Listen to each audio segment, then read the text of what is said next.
Hello learners, welcome to this module on the anatomical structure of the respiratory tract.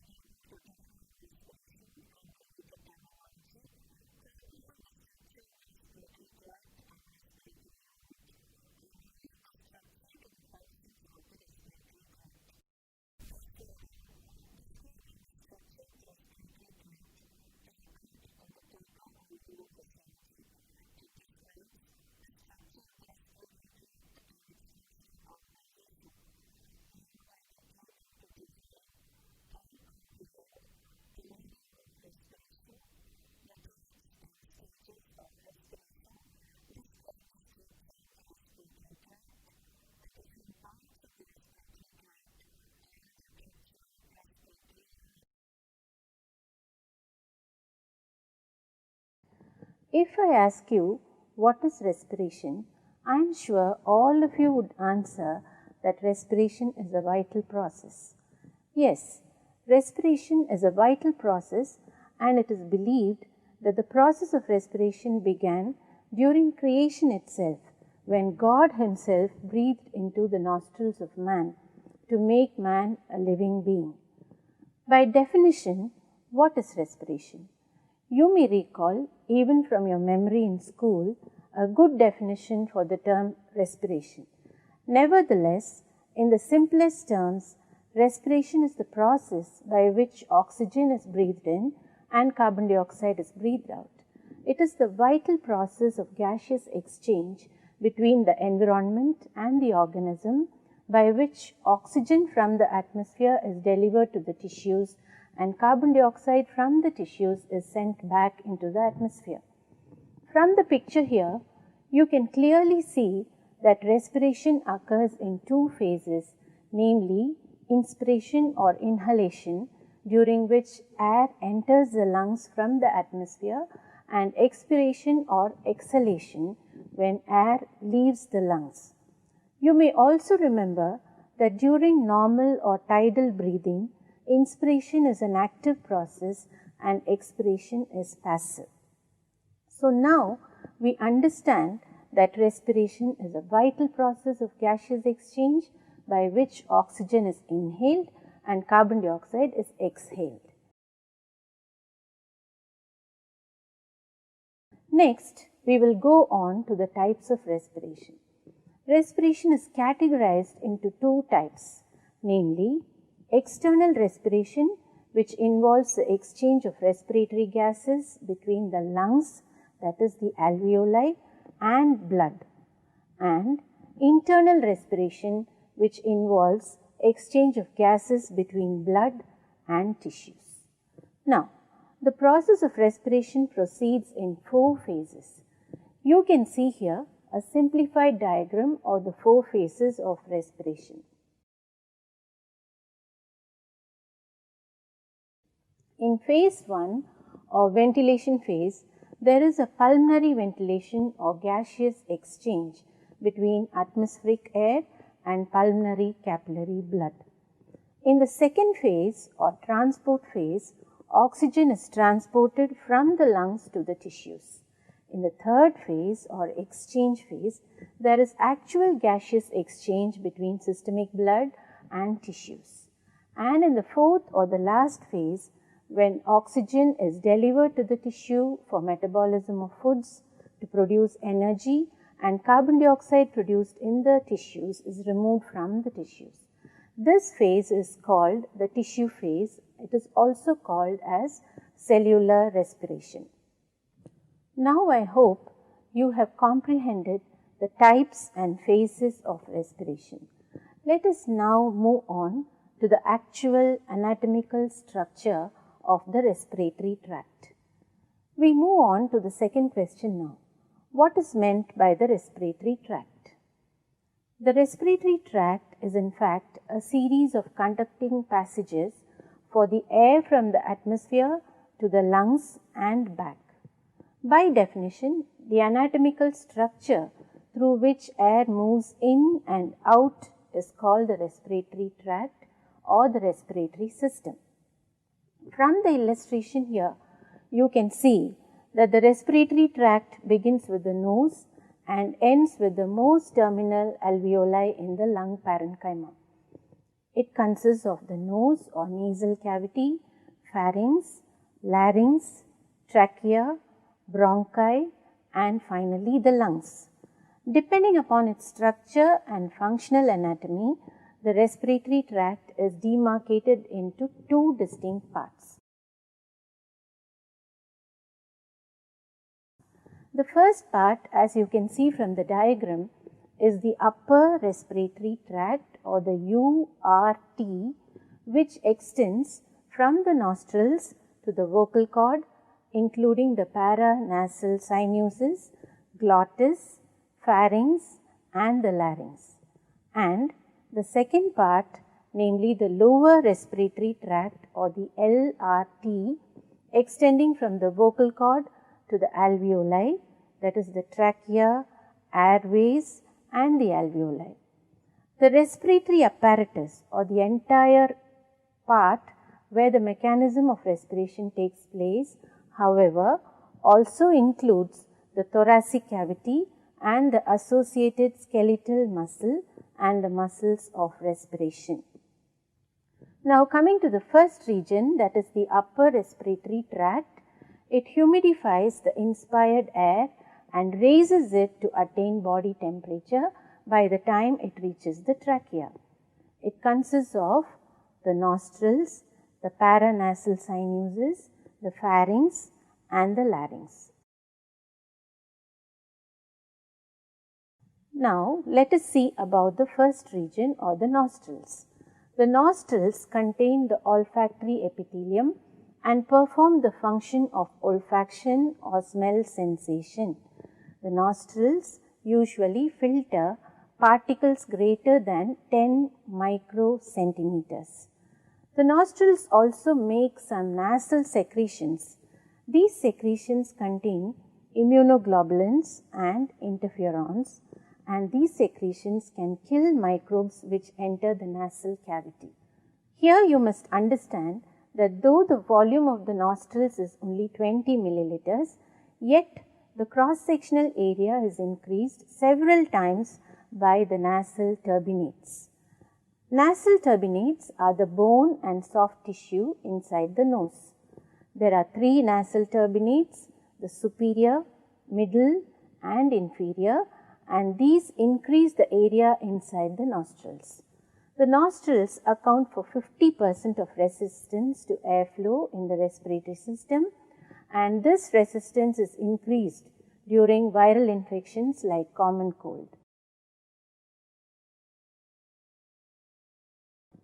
The next region of our interest is constituted by the paranasal sinuses. There are 4 paranasal sinuses present around the nasal passages, as you can see in the illustration. The first one is the maxillary sinus, and these are the largest part of the paranasal sinuses. These are found under the eyes in the maxillary bones. The next are the sphenoid sinuses, and these are found in the sphenoid bone. The ethmoidal sinuses are found between the nose and the eyes, and the frontal sinuses are placed superior to the eyes in the hard part of the forehead. The paranasal sinuses perform 3 major functions, that is, they offer resonance to voice, they lighten the skull, making upright posture easier, and they protect the brain during facial trauma or injury. The next region of the respiratory tract is the pharynx. This also consists of 3 regions, namely the naso, oro, the laryngopharynx. The nasopharynx is located behind the nostrils and extends from the posterior nares to the level of the soft palate. The eustachian tubes. Now, I should ask you, what are the eustachian tubes? Now, these are the auditory tubes or the tubes which link the nasopharynx to the middle ear. These eustachian tubes and the posterior nares open into the nasopharynx. The oropharynx is located behind the mouth from the soft palate to the level of the hyoid bone. The laryngopharynx starts from the hyoid bone and opens into the esophagus. The next region is the larynx, and this consists of the epiglottis, the arytenoids and the vocal cords. The function of the epiglottis and the arytenoids is to cover the vocal cord during deglutition or swallowing and prevent aspiration of food into the respiratory tract. You may recall from your experience that the arytenoids enlarge and swell during infections. This increases resistance to airflow. The next region of our interest is the lower respiratory tract. The lower respiratory tract, as you can see from the diagram, is a series of tubes and tubules called the airway tree and the lungs.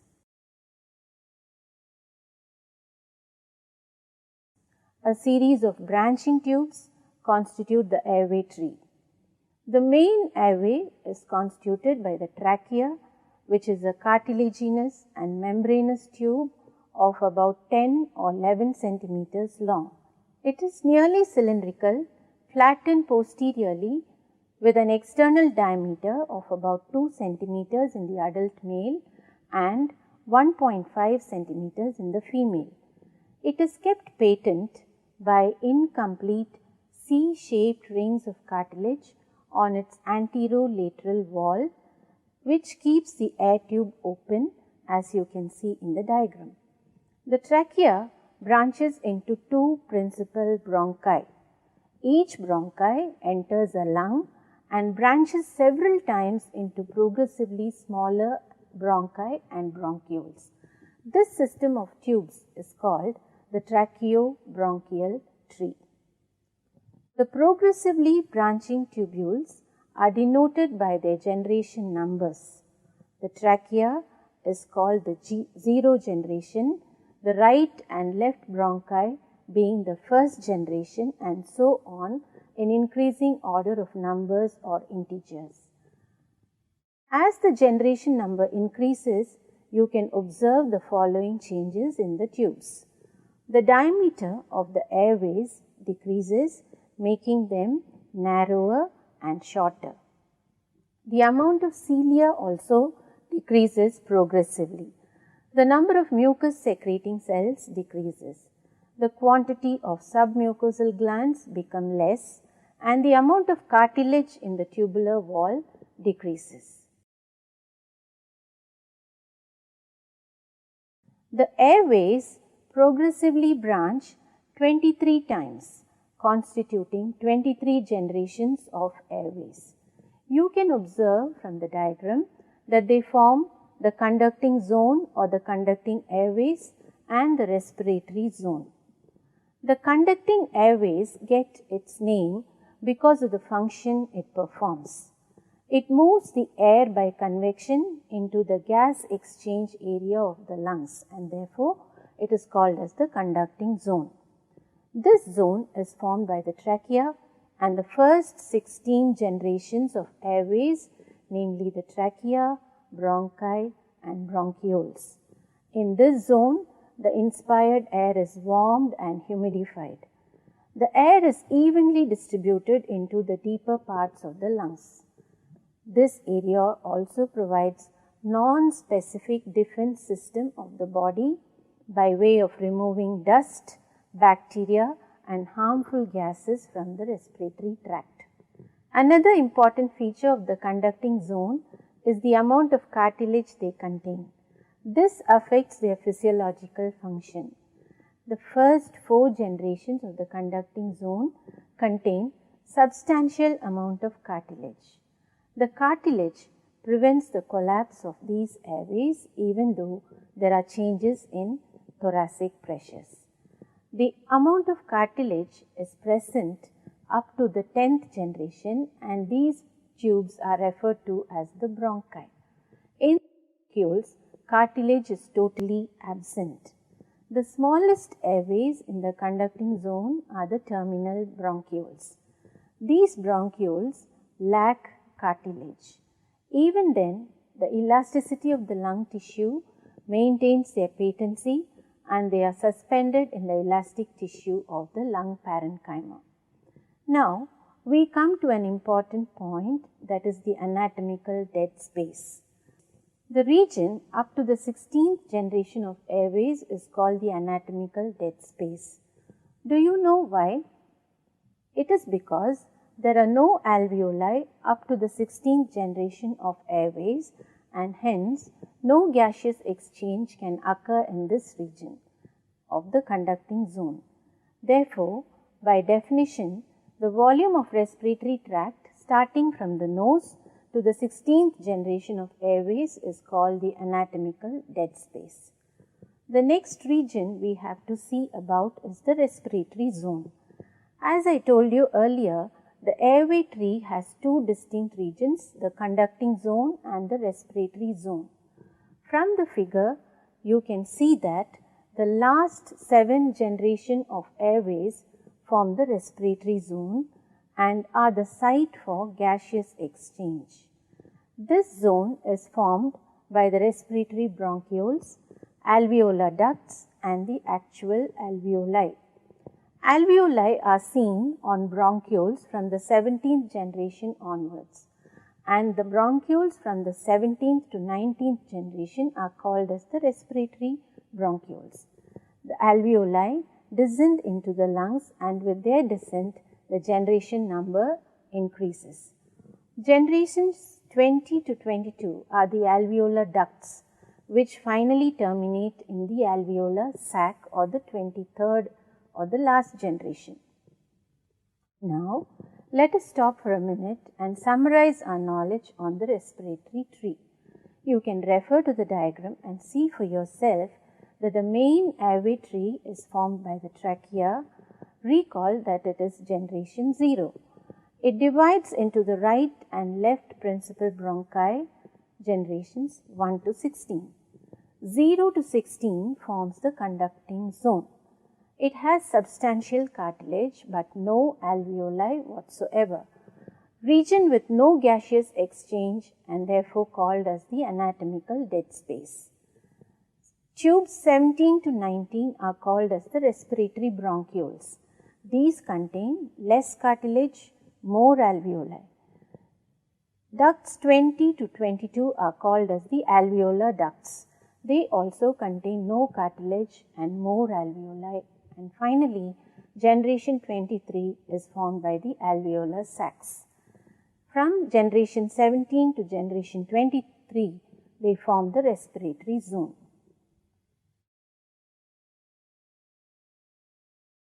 Now, we come to the question of the source of blood supply to the lungs. Blood is supplied to the conducting zone from the bronchial circulation.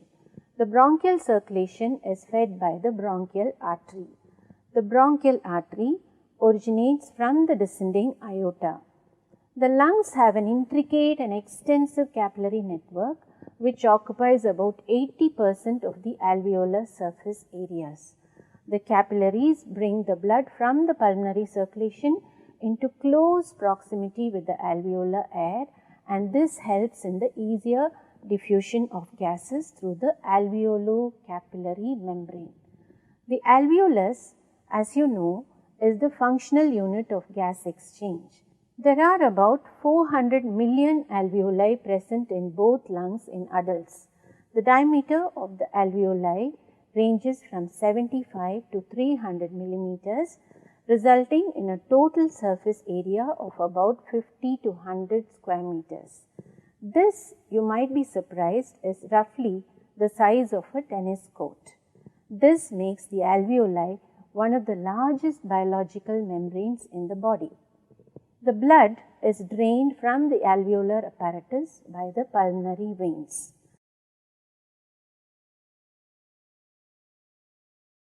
The next organ of our interest are the lungs. These are the seat for gaseous exchange. From your earlier lessons in school and your undergraduate physiology, you will remember that the pleura is the covering of the lungs. It has two layers, namely the parietal, which is the outer sac containing blood vessels, and the visceral pleura, which forms the inner covering and lies directly on the lungs. The parietal pleura produces the parietal fluid, which is an ultrafiltrate of the plasma. About 10 to 20 milliliters of pleural fluid is found in the pleural cavity, which is the space between the two layers of pleura. The pleural fluid forms a lining about 10 millimeters thick in density between the pleural layers and acts as a lubricant, allowing the chest wall to slide against the lungs. This facilitates the change in shape and size of the lungs during respiration and protects against external damage. The next organ we are going to see about are the lobes of the lungs. The right lung has 3 lobes and constitutes about 55% of the total lung mass and function, and the left lung has 2 lobes and contributes to the remaining 45% of mass and function of the lungs. The lung consists of the vascular and the airway trees that are embedded in the elastic connective tissue of the lung parenchyma.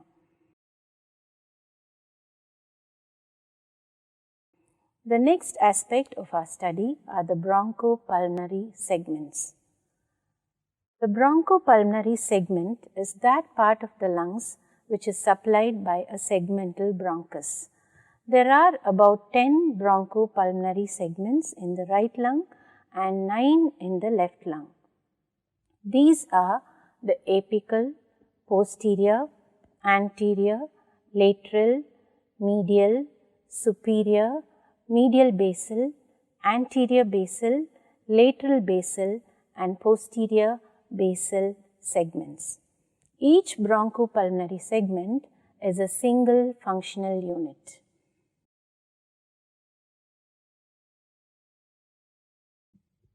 Next, we move on to the final aspect of this module, namely the respiratory unit.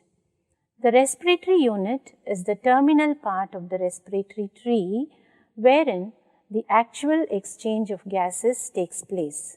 You can observe from the figure that it starts from the respiratory bronchioles. Each respiratory bronchiole divides into alveolar ducts, each of which enters an enlarged sac called the alveolar sac. The space inside the alveolar sac is called the antrum. The wall of the alveolar ducts and the sac contain numerous alveoli. The respiratory unit thus includes the respiratory bronchioles, alveolar ducts, alveolar sacs, antrum, and the alveoli. Each one of the alveolus looks like a tiny pouch with a diameter of about 0.2 to 0.5 millimeters, and it is lined by the epithelial cells. These epithelial cells are of 2 types. They are called the type 1 and type 2 alveolar cells. Type 1 cells are squamous and constitute about 95%. These provide the site for gaseous exchange between the alveoli and the blood. Type 2 cells are cuboidal and secrete the alveolar fluid and the surfactant.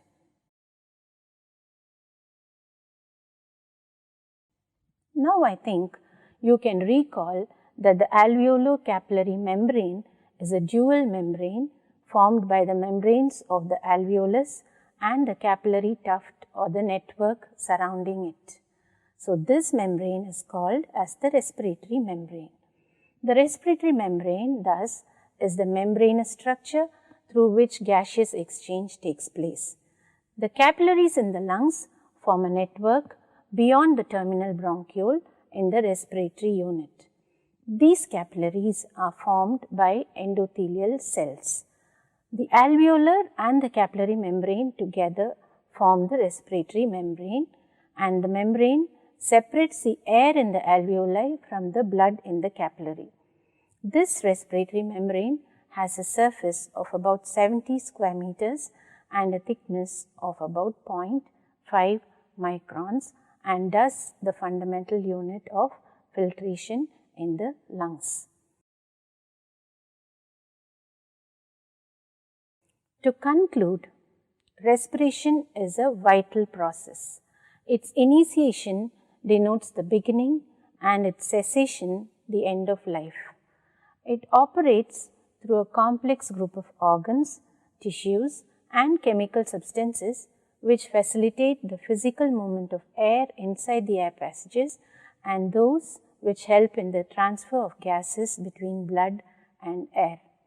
It can therefore rightly be said in conclusion that respiration is a fundamental process which sustains all other physiological processes. Thank you.